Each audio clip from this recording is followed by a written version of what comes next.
follow the second part of the presentation, which hopefully will clarify even more our topic about beauty and Laodicea.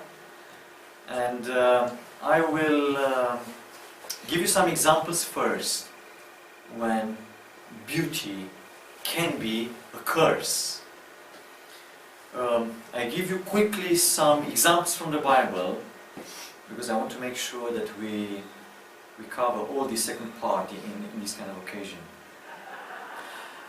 There are examples in the Bible you will see when men are described as being handsome, beautiful, which is very interesting. Yeah, it is not very probably often when you see these verses, but you see here three names. One is Saul, the first king of the Jews. He was a handsome young man. The second one was David, yeah, the second king of the Jews. He was, again, and he's described by the Bible, by God, as being a handsome young man. And the third one was Absalom. Now, if you think about their lives, Saul and Absalom, they ended their lives in a very bad way. Do you remember? Yeah. So, not only that their lives were with challenges and problems, but they ended also their lives in a very bad way. Now, if you think about the life of David also, it's such a big mixture there of good and bad. Yeah, there is such a big mixture there, and I would say these examples are also a big warning, you know, for everybody about beauty also. The beauty can be a curse for everybody, including man.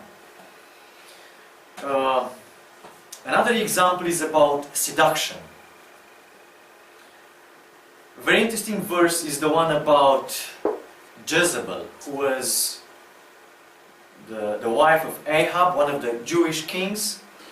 And this Jezebel, the queen, after the death of her husband, when she found out that a guy called Jehu is coming and he doesn't have so many good intentions, she was trying to use her strategy of having a very nice appearance to improve her beauty, to make sure that she will impress the one who was an enemy, and to avoid a bad really end. And the verse in 2 Kings says, when Jehu came to Jezreel, Jezebel heard of it, and she painted her eyes and adorned her head and looked out of the window. Now, I don't give you here all the story, because those who want, they can find the whole story in the Bible. You can see from the pictures what happened. That Jehu, when he came, he just shouted to the servants around Jezebel, and they said, "Who is on my side, please take that queen and throw her over the window." And those servants, they were wise enough to understand the political things, and they understood that their queen has no power anymore, and that this Jehu is very powerful. And they, instead of obeying their master Jezebel, they obeyed this Jehu, and they threw their queen over the window. So that strategy of seduction used by Jezebel always, so many times, in relationship maybe in relation with her husband, in relation with some other servants, this time didn't work. You know, some people, they try to use this seduction and all these tools to improve their power to seduce others, thinking that they will overcome any obstacles. But you never know. And this example from the Bible, I think it's a very tragical one, when somebody used for a long period all these strategies to be always a winner, but ended up in a very, very tragical way. Now you will see that this Jezebel symbol is very used in our modern times. There is a magazine I discovered in USA called this way, Jezebel. And they don't hide anything about their purpose, about their kind of target. they just want really to kind of empower all the women to be like Jezebel, but only, let's say, up to her death, of course. I mean, to be very seductive and to use all these tools to kind of improve their beauty, they think, and this way to maybe achieve their goals, to kind of be really kind of winners. And really this Jezebel is a symbol for seduction, for beauty. I call it without morality, godless beauty, because this is the beauty which Jezebel had, a beauty without morality. If you look into her life, she did many bad things, and we don't have time to go now into details about her behavior with the prophets, with God's prophets. Yeah? So she did many bad things, and always she used her beauty and the seduction just to fulfill her plans, very evil plans. Now, as you can kind of feel and see, seduction has nothing to do with the biblical love. You know, we use the word love in our times, even in this kind of very inappropriate, I would say, way. But seduction has nothing to do with the biblical love. Seduction is the process of deliberately enticing a person to lead astray as from duty, rectitude, or the like, to corrupt, to persuade, or induce to engage in sexual behavior. The word seduction stems from Latin and means literally to lead astray. This is what the dictionaries are saying. This is what seduction really is, to lead astray. And I think the definition says a lot. I don't have to add too much. I want to give you some other examples of both seduction and even crime. Cosby and Daughters of Moab. If you look into that passage from Numbers 25, you will see how the Jews were invited by Moabite beautiful girls, young women, to come to their parties, and the Jews ended up worshipping their idols also and engaging in this kind of immoral relationships with these beautiful Moabites. That moment is a very interesting one, because the Jews, they wanted to fulfill God's plan. When Balaam, which was used to be a good prophet, but he kind of corrupted himself again because of the sin, and he became a very greedy one, a very greedy man. When he wanted to curse the Jews, he was not allowed by God, but he gave to these Moabites this kind of secret about how they can deceive and destroy the Jews. He told them, I cannot curse the Jews because God doesn't allow me to curse the Jews. But if you really want to be successful against the Jews, organize a big disco. Make sure that your young women will be very attractive, will seduce the Jews. And this is how you can make the Jews to be cursed by God. And you will be successful. And this is what happened. I don't go into more details because we don't have time. Delilah is another example. You remember the story of Samson, yeah? This guy was very strong. He had big muscles. But he had this kind of big problem with the women. It was not the first time when the Bible described him like being really seduced by a woman, and not a Jewish one. Always it was all these pagan women. And this Delilah was his last, let's say, experience. And probably you don't want me to give you more details because you know how Samson ended his life and what happened with him. Another example is this Salome. The name is not mentioned in the Bible, but we have historians like Josephus Flavius from those times who speak about her name. This was the daughter of Herodias, and if you remember, she made that kind of interesting dancing, which was so seductive and impressed so deeply Herod that he decided to make her a promise. Do you remember the promise? Ask whatever you want, up to half of my kingdom, and it will be yours. And this Salome, and it's very interesting, her name comes from the Jewish word which is shalom, which means peace. And you see, she had a very nice name, but the name was not really in harmony with her life. And after that dancing, advised by her mother, she asked for the head of John the Baptist, who was the prophet. So she asked, what we can say is to see a crime committed, a killing committed, and it was, as we know, very, very bad thing. And this was the power of seduction. Herod, he just couldn't resist to make that promise when he was under the power of this seduction. Mary Magdalene, I list her here, but you will see it also in another list, because she used to be a prostitute, and she used her beauty in a very wrong way.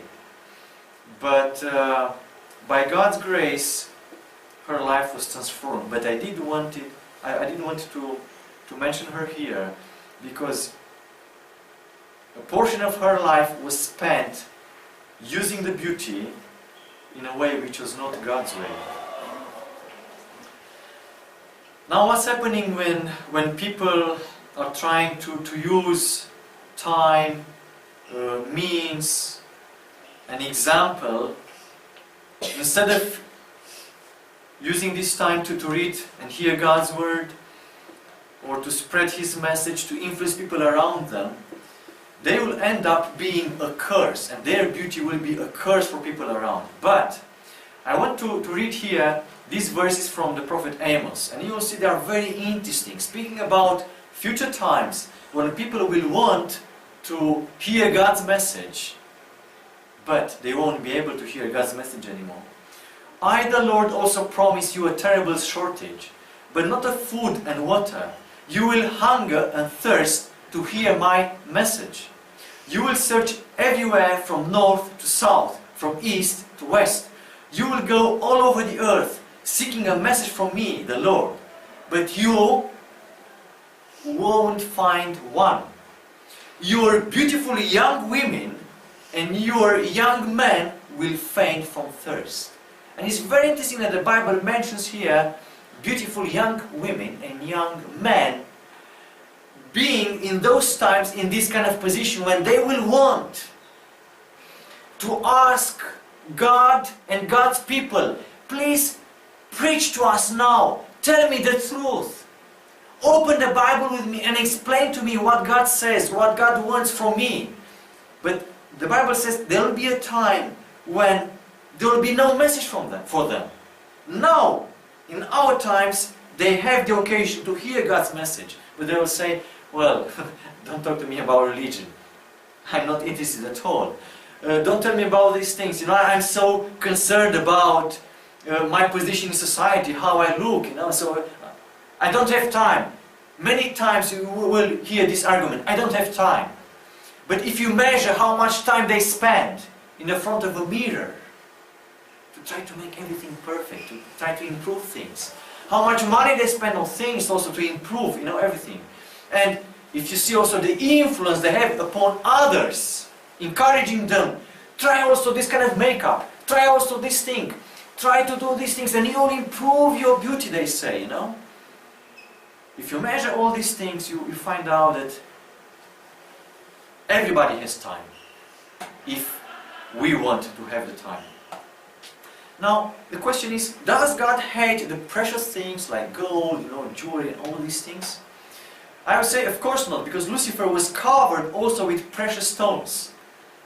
Again, go to the Bible verses, because you have verses in the Bible describing Lucifer being covered with precious stones. And that was when he was still, in heaven, in a good position. And I mentioned here the fact that in heaven, the streets are paved with gold, not asphalt. Which is very interesting. Yeah, you see this thing written in the book of Revelation, but that means abundance, and this is a big difference. You see, nobody will try to wear a piece of asphalt, because it's abundance of that, or a kind of common stone. They will try to have something special which costs money to catch the eye of somebody else. But in heaven, when all the streets are paved with gold, it's a difference, it's abundance there. And where it is abundance, those nice stones and metals are not seen as signs of exclusivity and pride. Moreover, those who populate heaven are sinless beings. But, and here is a big but, while we live in this corrupted world, and I think this thought will be a help for many people to understand why now it's not good to have them. It is not safe and healthy from a spiritual perspective to wear things just to attract the look of others to our persons. Kind of saying, look at me. Isn't it that I am beautiful? Or to others, am I pretty? When inside there is beauty, it will be also enough beauty outside. And nothing in the world can compete with that beauty which will come from inside and will go outside. And I'll give you some more arguments in the next slides. But before that, we have to understand that after the fall of Adam and Eve, there are consequences of aging, and we have to accept them. Yes? Proverbs 31 says that charm is deceitful and beauty is vain, but a woman who fears the Lord is to be praised. Because the beauty, the physical beauty, which everybody wants to have it in our times, depends quite a lot on your age. What will happen after that? You can't do too much more. I give you some examples of the same person but in different stages of life. And we have to understand that age will make a difference. Also, not only the age, but the sin, the consequences of our choices will make a difference. In this picture, you see a young lady, but probably with some computer programs, they kind of try to anticipate how she will look if later in life she will continue to be a non-smoker or a smoker. And there will be already a difference in the same life for the same person depending on the lifestyle.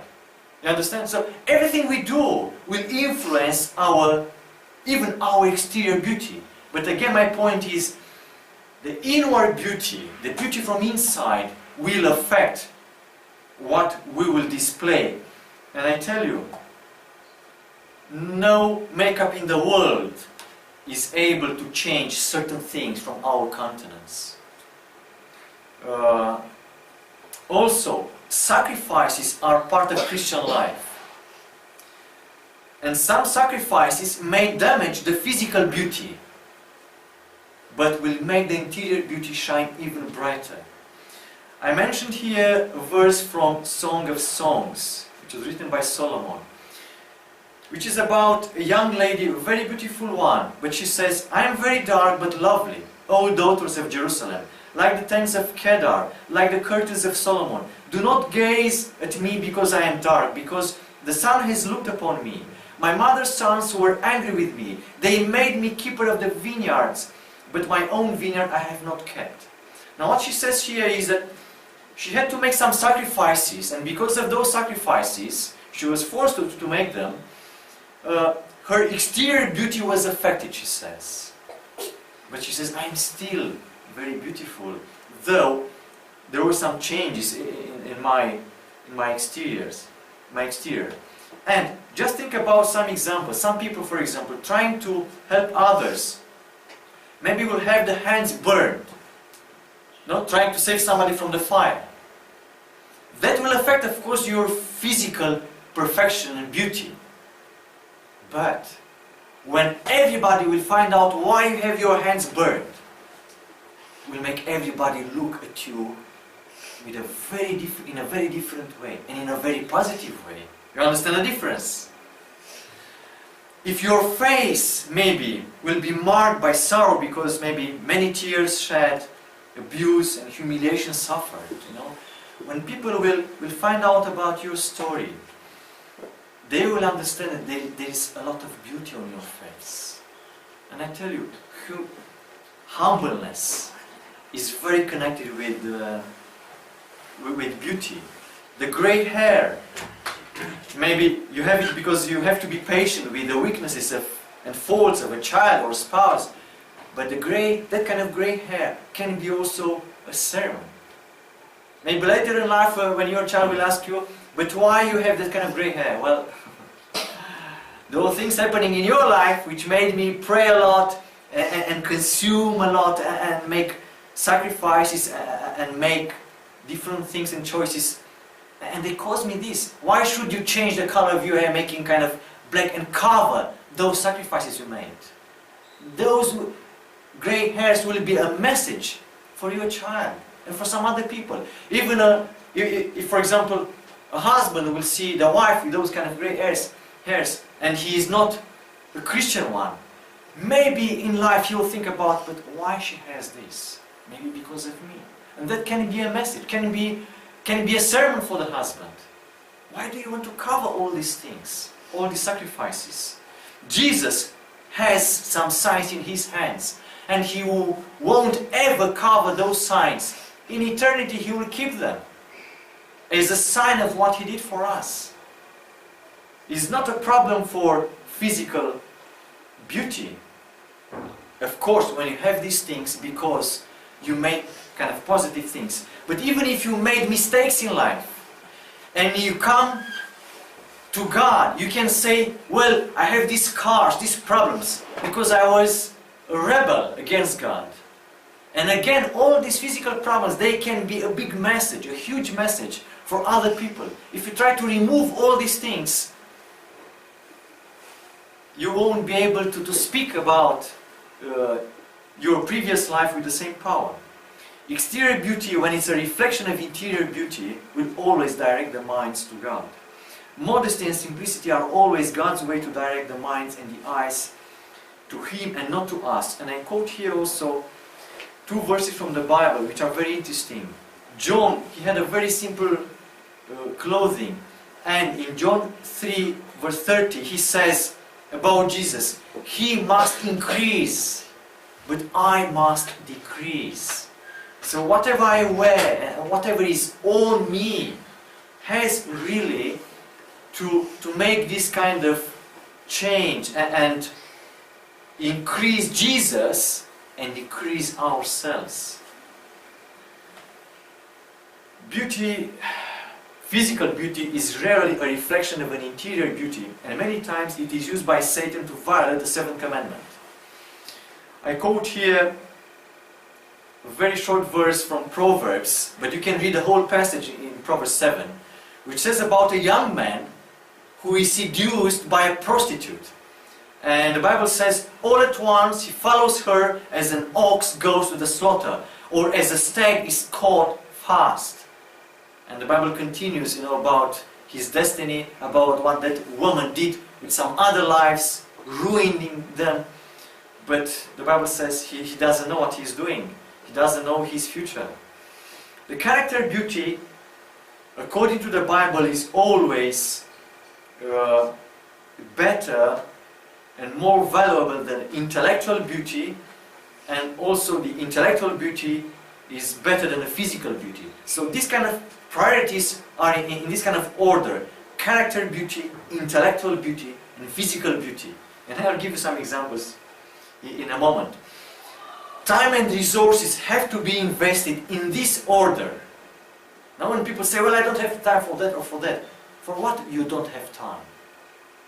Because if you don't have time to read your Bible, you already start wrong. So you have to really think about your priorities. Which are your priorities? Well, in Laodiceans times as are our times, I tell you, for Laodiceans, we do the opposite. We start with the physical beauty, and then we think about intellectual beauty, and then maybe we can consider character beauty, but not as they should be. There are many examples in the Bible about incomplete beauty. And one very interesting verse is the one from Proverbs chapter 11. Like a gold ring in a pig's snout is a beautiful woman without discretion. It's a very known verse among the Christians, and it's a very interesting one. If you place a gold ring in a pig's snout, what do you solve with that? Do you make the pig a very beautiful creature? Do you place him in your house because you say, well, now he has a gold ring, so let's invite him in the house. Let him sleep with us, live with us. Would you do that? Never ever. Beautiful, just think about, when people say about some other people, for example about a young lady, well, she's so beautiful, but she's not educated. I didn't want to use some very strong words, but you can translate also these things, Like, you start to have a conversation with a lady, but you can't have it, because she doesn't know too many things. She's able maybe to talk about makeup, last movies, whatever, but not very serious and deep, thinking. You can't talk with her about,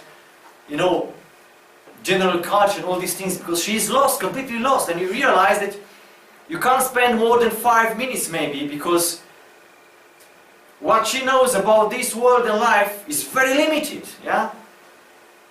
She's beautiful, but, and it's a big but, and you think about, should I marry this kind of person?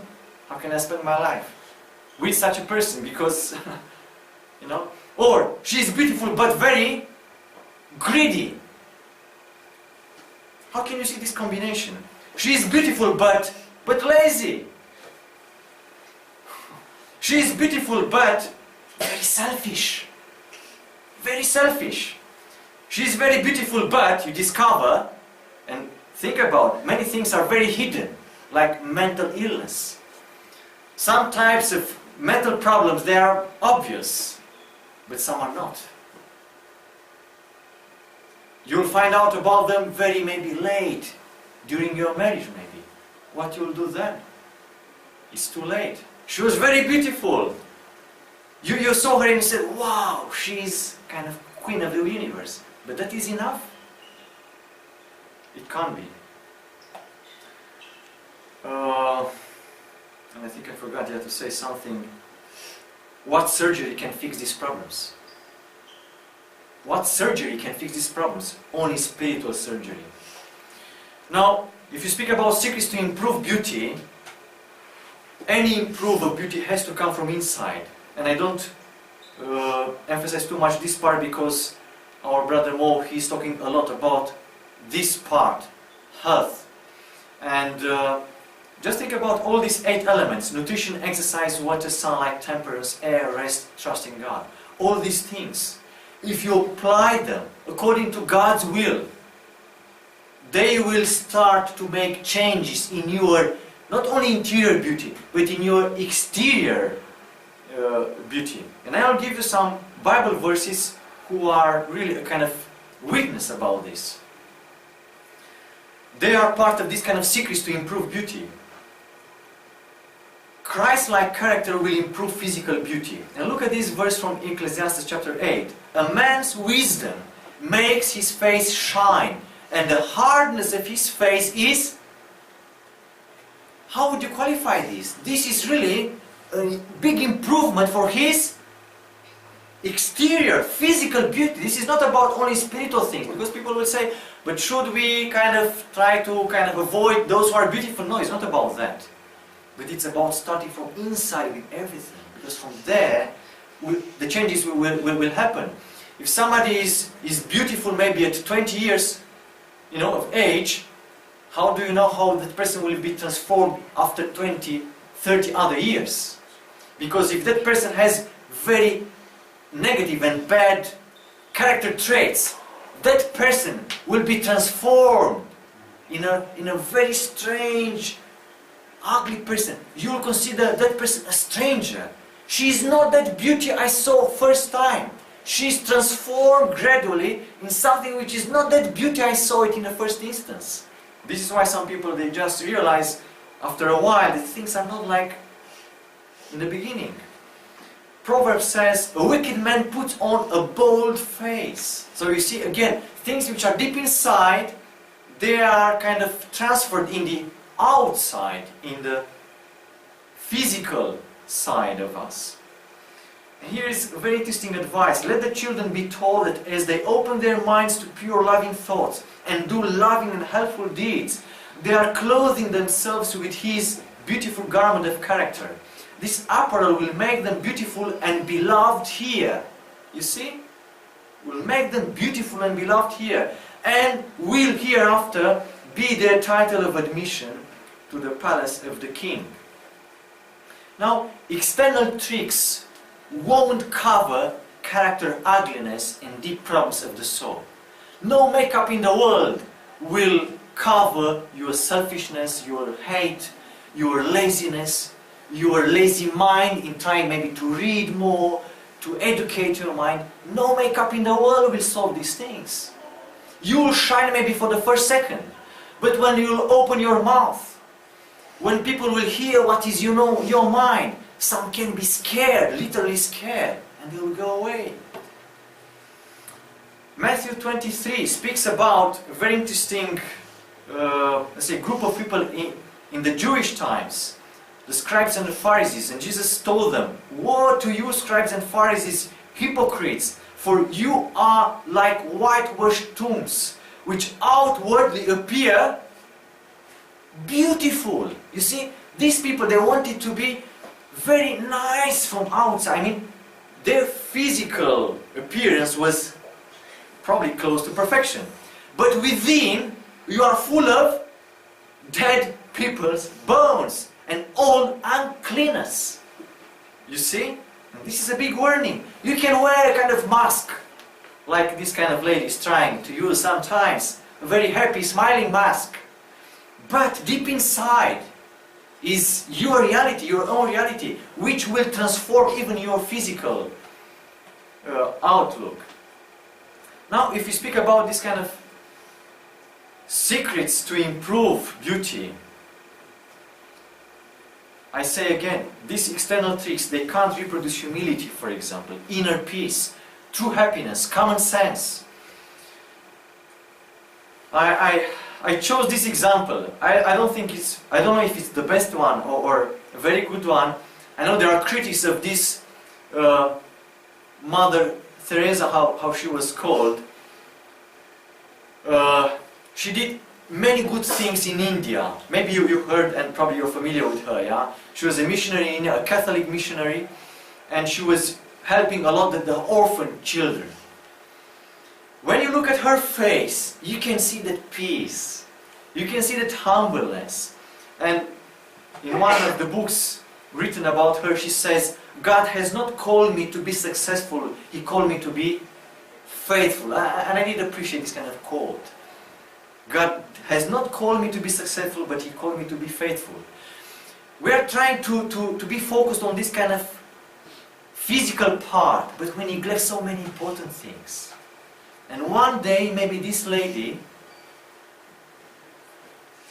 will prove to many people that she chose the better side of the life.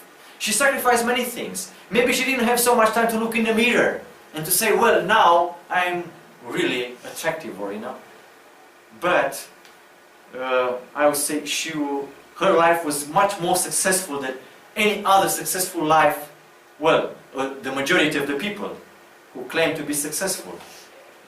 Now look at this picture, because it's a very interesting one. Can you appreciate the age of these two people? The age of the man and the age of the woman. Can you give me some numbers? The age of the man. 70. Those who know the story, I would like them not to speak too much. Larissa knows what I'm trying to emphasize. 60, 65. He is about 80. And she? 40. About 40. If I tell you that she is 71, would you believe it? You can't believe it. You can find her name. She's called Annette Larkins. This year she was 71. Now look what happened in her life. I don't know about her spiritual life, but physically speaking, you can see down there what happened, because long time ago her husband, he was selling meat. It was his business. When he saw what's happening with the meat, she chose for herself to be a vegetarian, and after that to be a vegan, and a raw vegan. And you can see in the previous picture the difference between them. Many people, they think that it's kind of grandfather and granddaughter, or at least daughter, father and daughter. But few people can believe that he is the husband of this lady. And the article says her secret: no meat, no dairy, just raw fruits and vegetables, 1 gallon of pure distilled water a day with an hour of exercise. Be good to your body and your body will be good to you. And you don't have necessarily to be a spiritual person. So even those who don't want to deal with God at all, if they apply God's laws about the physical body, they can have amazing results, as you can see in the life of this lady. There are videos on YouTube, and I encourage you to find them and to see her really kind of, moving, not just, pictures, because picture can sometimes deceive you with Photoshop or some other tools. You will see her in reality and you will be amazed. Now if we speak about secrets to improve beauty, those who will watch online, they can push kind of the pause button and have a kind of careful look, but we don't have time here to go into details. But all these elements I listed here, they are part of a kind of complete beauty. If you don't have all of them, or if you don't target to have all of them, you don't have a complete beauty. You may have only this, or you can try to focus on this part, like symmetry, proportions, no blemish, I want to be perfect. You are scared to make any sacrifice because your perfect body will be damaged. Or maybe you want also to be very intelligent. But all these things, they won't be enough. And think about the others. When they are not present in the life of a person who is beautiful physically, all these things will affect even the exterior beauty in time. Not when you are 20, not when you are 15, but in time. All these things will affect you and will transform you in maybe an ugly, maybe even disgusting person, or they can make you, if you apply them, a very pleasant person who has a very complete beauty. In this table you have examples of unsanctified beauty and sanctified beauty. Eve, Mary Magdalene, there are two examples who had problems in their relationship with God, but when they came back to God, their lives were transformed. Delilah, daughters of Moab, Salome, they are the negative examples who ended up in a very negative way, of course. And on the other side you have the positive examples, which are called by God, these were beautiful women, but not only beautiful. And you'll see in the descriptions from the verses, they are called also very wise, very, very spiritual. So you'll see, it's not only about the physical beauty. Now you'll be a bit surprised, but there are things which you can learn from prostitutes. And be patient with me. Compare, for example, think about low-class prostitutes. Low education usually, low payments, hard life, risky daily living, desperate to have clients, desperate to expose the exterior beauty, heavy makeup, revealing as much as possible, attracting dangerous people, many times also abusers. And the Bible also speaks about a woman, which is described in Proverbs 7, as being dressed as a prostitute. So as you can see, what is in our exterior can speak a lot about our character. Yeah? She was dressed as a prostitute. She is loud and wayward. Her feet do not stay at home. She seizes him and kisses him, and with bold face she says to him, and I don't want to continue, I didn't put the other words. Yeah? This is kind of description of how a woman is trying to seduce a young man. Yeah, she's dressed, so she's using everything in exterior to catch a young man. Revelation 17 is also a very interesting description of a woman, but it's a symbolical description. And in this symbolical description, we have also this adorning with gold, jewels, pearls. But this is a description of the people who are not walking with God, who will persecute God's people and the saints. And this kind of woman is portrayed, as you can see, heavily adored. Heavily adored. Now, if you think about luxury prostitutes, you'll see also a difference between them and those kind of low class prostitutes. These luxury prostitutes, they are many times highly educated, they have huge income, almost nobody knows who they really are, because they are trying to imitate the modest and moral women. And it's very interesting, because even this kind of imitation of modesty and morality, the imitation only, is very attractive for certain types of clients who have very high expectations, let's say, and criteria.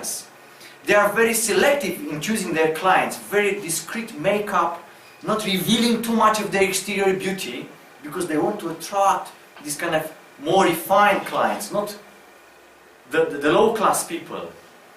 And I mentioned here this very interesting verse from the Bible saying that it is the glory of God to conceal things, but the glory of kings is to search things out. Now maybe you'll say it's a kind of wrong application of the verse, but I think you can apply it in this way. The glory of God is in concealing things. And I would say the glory of a woman is also about covering things. It's not about exposing exterior things. We can learn also lessons from flowers and dolls. Think about artificial roses and natural roses. From distance they look superb. Nice color, nice shape, even nice smell. But there is no life in them. With the natural roses, they have, again, a superb look. They look even better when you get closer. But not only that, they are full of life. The problem is, when people try to get closer to our lives, what they discover? Life or death in our lives. What do they discover when they get close and they know us better? What do they discover? What kind of perfume is in our life? Because from roses we can really learn this lesson, big lesson.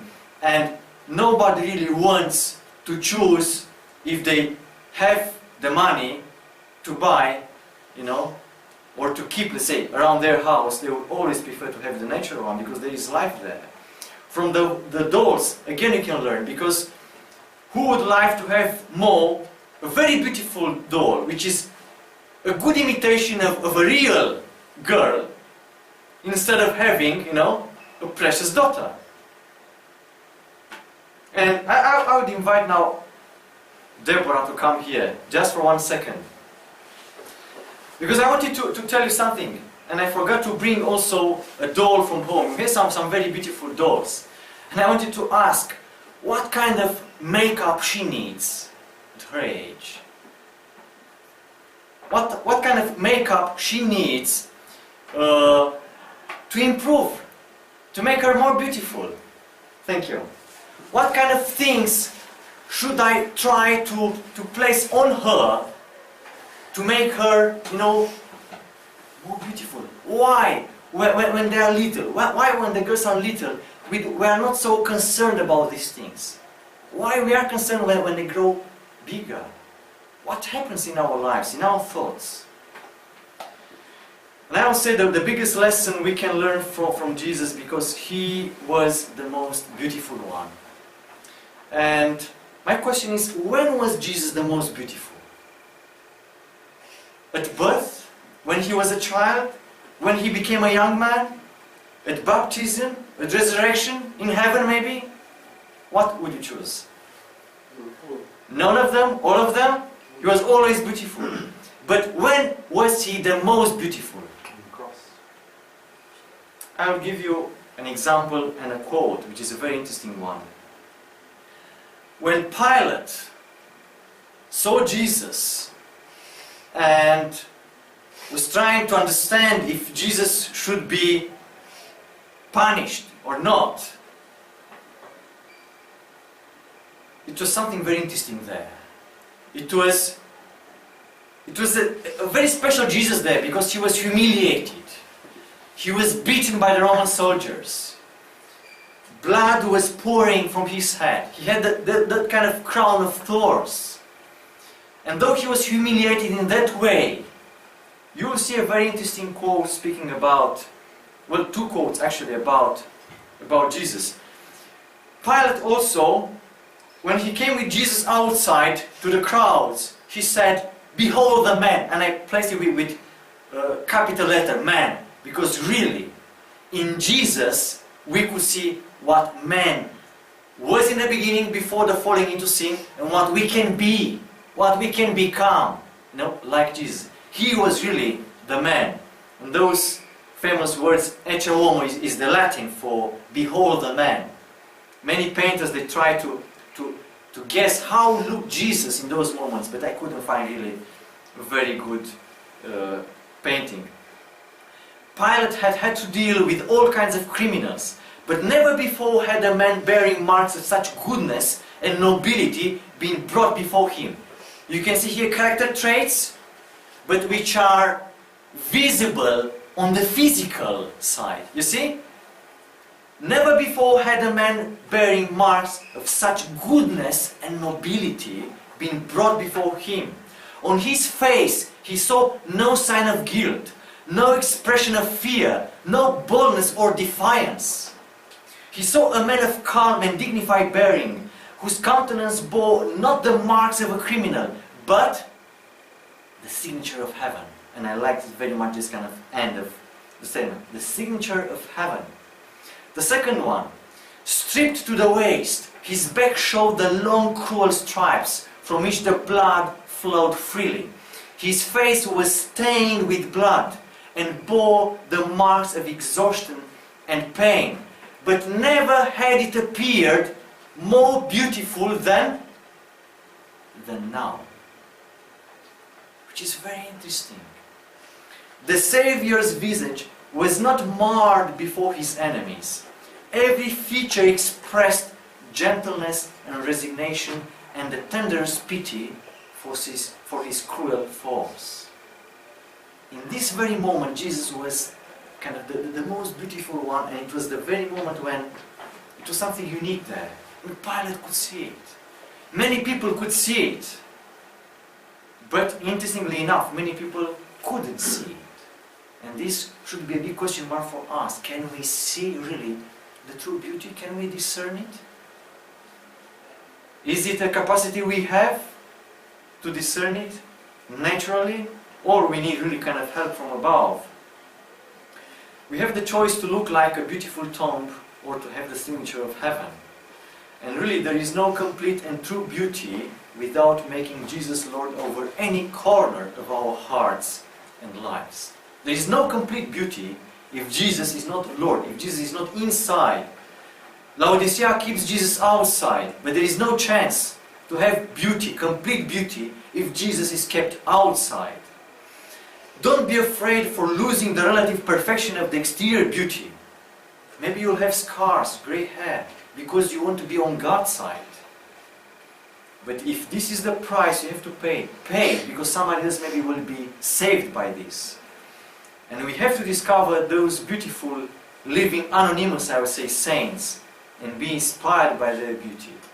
Because now, we live in a time when many people around us seem to be beautiful from a bigger distance.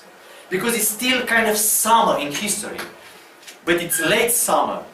And in summer, all the trees are green. Is it true? You can't see the difference. And their leaves are full of life. And you can see on the right side a big church inside. It's a huge church in USA. Many people there, they go to church and say, I'm a Christian.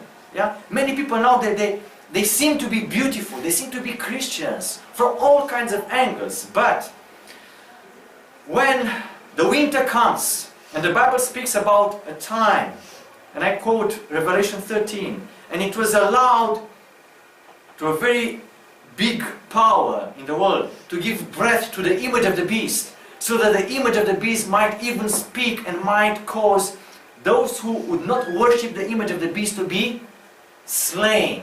When this winter in the history comes, and it's very close to us, this winter will show who is green or not, who has life in himself or not. And I tell you, our world will look like this. The green will be isolated just in few places, but everybody else will be without leaf, without life. The most beautiful people in the world, we can be those most beautiful people in the world.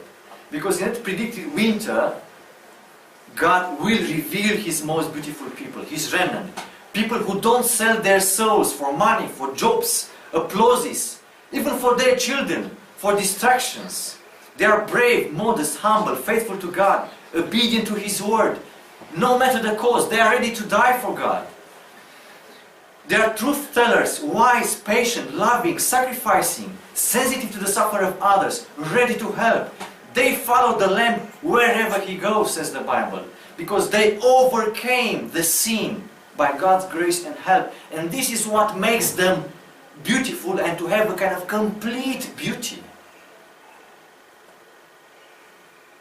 And the last slide is about this kind of review of what we spoke today.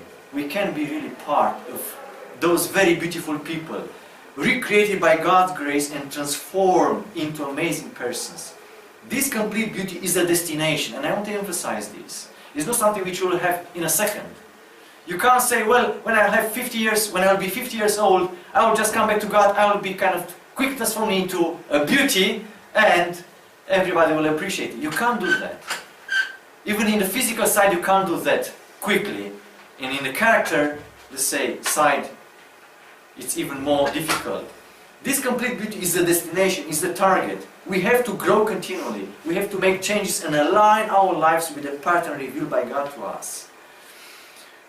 This character beauty plus intellectual beauty and physical beauty, they are part of the complete beauty. And I wouldn't encourage anybody to neglect any of them. Some people will say, but I am a Christian, I love God. But they don't care about their bodies. They don't care about their health. They don't care about intellectual, about their brain. That is not complete beauty. When people will talk to you and you will open your mouth and they will find out that you don't know too much more. You just know maybe 2 verses from the Bible, if you know them. And not too much more. Or you are kind of 1 meter and 50 centimeters height and you have maybe 90 kilos, you know. You can say, oh, I'm a good Christian. I love God, God looks to my heart. Yes, but you have to look like the angels from all perspectives, intellectually, physically and spiritually. And don't tell me that you will meet in heaven obese angels. Never ever. Never ever.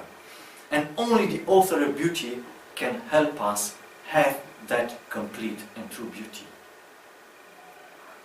Always, only the author of beauty will be able to give us the wisdom and to have this complete beauty.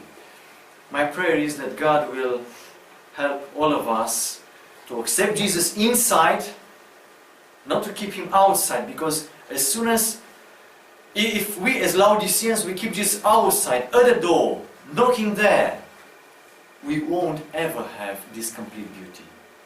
Only with Jesus inside, we can really have the beauty we long for. Yeah? Only in that moment we will have it.